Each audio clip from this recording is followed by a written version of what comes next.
Good morning students. आज हम शुरू करेंगे पाठ 3 जिसका नाम है नादान दोस्त और इसके लेखक श्री प्रेमचंद जी हैं। इसके भाग 1, भाग 2 और भाग 3 हैं। तो हम पहले भाग 1 करेंगे। इसे हम 2 पार्ट में करेंगे। तो इसे शुरू करने से पहले मैं आपको बताती हूँ कि इस पाठ में जो लेखक हैं उन्होंने इस पूरे भाग में क्या बताया है। इस पाठ में केशव और श्यामा नाम के 2 बच्चे हैं जिनके घर में एक जगह पर चिड़िया ने अंडे दिए हैं। इन अंडों के बारे में उनके मन में बहुत से सवाल आते हैं और इन अंडों की दोनों बच्चे किस तरह से देखभाल करते हैं इसके बारे में हम इस भाग 1 में पढ़ेंगे। अब हम पाठ शुरू करते हैं। केशव के कर कॉर्निस के ऊपर एक चिड़िया ने अंडे दिए थे। केशव और उसकी बहन श्यामा दोनों बड़े ध्यान से चिड़िया को वहाँ आते जाते देखा करते। सवेरे दोनों आंखें मलते कॉर्निस के सामने पहुँच जाते और चिड़िया दोनों को वहाँ बैठा पाते। उनको देखने में दोनों बच्चों को ना मालूम क्या मज़ा मिलता। दूध और जलेबी की सुध भी ना रहती थी। दोनों के दिल में तरह तरह के सवाल उठते।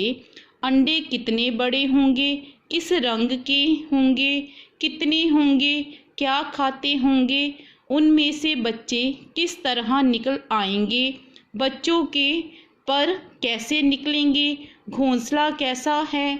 लेकिन इन बातों का जवाब देने वाला कोई नहीं है। ना अम्मा को घर के काम धंधों से फुर्सत थी, ना बाबूजी को पढ़ने लिखने से। दोनों बच्चे आपस ही में सवाल जवाब करके अपने दिल को तसल्ली दे लिया करते थे। इसमें जो कॉर्निस वर्ड है इसका मतलब है दीवार का सबसे ऊपरी भाग का बाहर निकला हिस्सा। जैसे हमारे घरों में जो कई बार जो खिड़कियां बनी होती हैं या जो दीवार का सबसे ऊपर वाला भाग होता है उसकी तरफ हमने इस तरह से बाहर को जो दीवार निकाली होती है उसे हम कॉर्निस कहते हैं। या ये खिड़कियों के ऊपर भी इस तरह से बना होता है। तो केशव नाम का जो लड़का है उसके घर में एक कॉर्निस पर चिड़िया ने अंडे दिए थे। केशव और उसकी बहन का नाम श्यामा है। दोनों बच्चे बड़े ही ध्यान से वहाँ पर जब रोज़ चिड़िया आती वहाँ से जाती तो दोनों बच्चे उसे देखा करते थे। जब दोनों ही सुबह उठते अपनी आँखों को मलते हुए तो वो उस कॉर्निस के पास पहुँच जाते और दोनों ही चिड़िया को वहाँ बैठा हुआ देखते। उनको देखने में दोनों ही बच्चों को बहुत ही मज़ा आता था। ना ही उन्हें खाने की कोई सुध रहती थी। सुध मतलब कि याद, उन्हें खाने पीने की कोई भी सुध नहीं रहती थी। दोनों के दिल में अंडों को देखने के लिए, जो चिड़िया के अंडे थे उनको देखने के लिए उनके मन में बहुत से सवाल आते थे। किस तरह के सवाल उनके मन में आते थे? जैसे अंडे कितने बड़े होंगे, उनका रंग कैसा होगा, वो कितने होंगे, अंडों में से जो बच्चे निकलेंगे वो क्या खाते होंगे, उनमें से बच्चे किस तरह निकलेंगे, बच्चों के पर मतलब पंख वो कैसे निकलेंगे, उनका घोंसला कैसा होगा। इस तरह के सवाल उन दोनों बच्चों के मन में आते हैं। लेकिन उनके सवालों का जवाब देने के लिए ना ही उनकी अम्मा के पास समय था और ना ही उनके पिताजी के पास समय था। दोनों अपने अपने काम में रहते थे, व्यस्त रहते थे। फुर्सत मतलब आराम। तो दोनों बच्चे क्या करते, आपस में ही एक दूसरे से इस तरह के सवाल जवाब करते थे और अपने दिल को तसल्ली दे दिया करते थे। तसल्ली मतलब दिलासा दे दिया करते थे। आगे अब श्यामा अपने भाई से कहती है, क्यों भैया, बच्चे निकलकर फुर से उड़ जाएंगे। केशव विद्वानों जैसे, विद्वानों मतलब पढ़े लिखे लोगों जैसे बड़े ही गर्व से कहता है, नहीं रे पगली, पहले उसमें से पर निकलेंगे, उनके पंख निकलेंगे, बगैर पंखों के बेचारे वो बच्चे कैसे उड़ेंगे। श्यामा बच्चों को क्या खिलाएगी बेचारी। श्यामा कहती है अपने भाई से कि वो जो चिड़िया है वो अपने बच्चों को क्या खिलाएगी। इस तरह का प्रश्न भी उसके मन में आता है। केशव इस पेचीदा मतलब कठिन, इस कठिन सवाल का जवाब नहीं दे सकता था क्योंकि उसे भी इसका उत्तर नहीं पता था।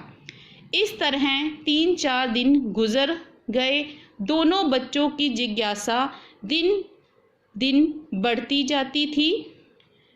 अंडों को देखने के लिए वे अधीर हो उठते थे। उन्होंने अनुमान लगाया कि अब ज़रूर बच्चे निकल आए होंगे। बच्चों के चारे का सवाल अब उनके सामने आ खड़ा हुआ।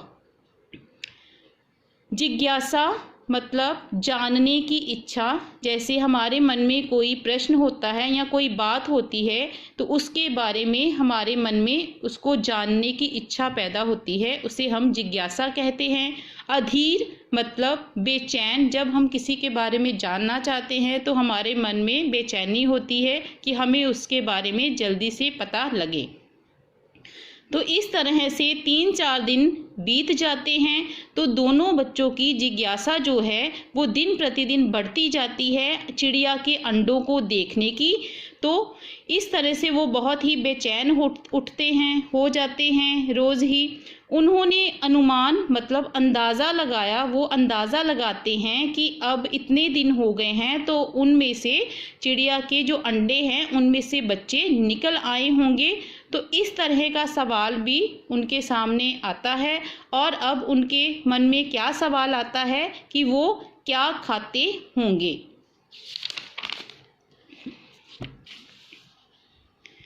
आगे पेज 14। चिड़िया बेचारी इतना दाना कहाँ पाएगी कि सारे बच्चों का पेट भरे। गरीब बच्चे भूख के मारे चूं चूं करके मर जाएंगे। दोनों बच्चे क्या सोचते हैं कि जो चिड़िया है, जैसे आपको इस पिक्चर में दिखाई गई है, कि वो इतना सारा दाना कहाँ से लाएगी, अपने बच्चों के लिए इतना सारा अनाज का दाना कहाँ से लेकर आएगी कि जिससे उसके बच्चों का पेट भर सके। कहीं ऐसा ना हो कि वो बेचारे बच्चे जो हैं उनको अगर खाना दाना ना मिले तो वो बेचारे भूख के मारे मर जाएं। इस मुसीबत का अनुमान, इस मुसीबत का अंदाज़ा करके दोनों घबरा उठे। जब उन्हें इस तरह का अनुमान होता है तो दोनों बच्चे बहुत ही परेशान से हो जाते हैं। दोनों ने फैसला किया कि वो जो कॉर्निस है जहाँ पर चिड़िया आती है और उसके अंडे वहाँ पर है, तो वहाँ पर थोड़ा सा दाना रख दिया जाए उनके बच्चों के लिए। श्यामा बहुत ही खुश होकर कहती है, अब तो चिड़िया को अपने बच्चों के चारे के लिए कहीं भी उड़कर नहीं जाना पड़ेगा। तो बच्चों आज हमने यहाँ तक पढ़ा है। आगे हम इसका अगला जो है लेसन वो कल करेंगे।